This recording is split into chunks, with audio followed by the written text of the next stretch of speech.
بسم اللہ الرحمن الرحیم۔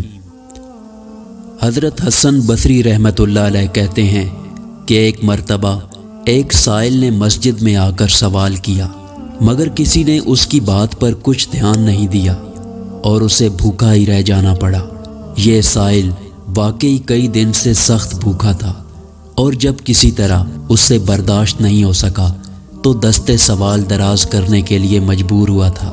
آخر آدھی رات کو اس کی حالت بالکل غیر ہو گئی اور اللہ تعالیٰ نے ملک الموت کو بھیج کر روح قبض فرما لی اور فرشتوں سے کہہ دیا، اب میرے بندے کو بھوک کی بہت تکلیف ہے، جاؤ اسے میرے پاس لے آؤ۔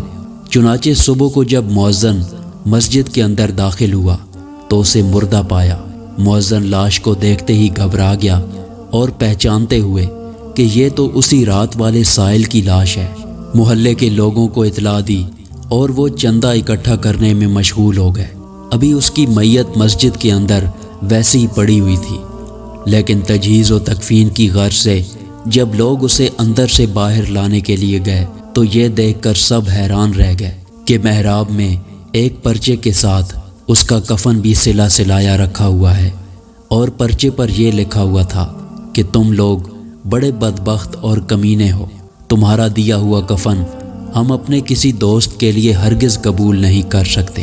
اس نے بھوک سے بےتاب ہو کر تم لوگوں سے کھانے کے لیے مانگا، مگر سب کچھ میسر آنے کے باوجود کسی نے ایک لقمہ تک اسے نہیں دیا۔ یاد رکھو، جو شخص ہمارا ہو جاتا ہے ہم بھی اس کے لیے کسی غیر کا احسان لینا کبھی گوارا نہیں کرتے۔ سبحان اللہ۔ اس قسم کی مزید ویڈیو دیکھنے کے لیے ہمارے چینل کو سبسکرائب کریں۔ شکریہ۔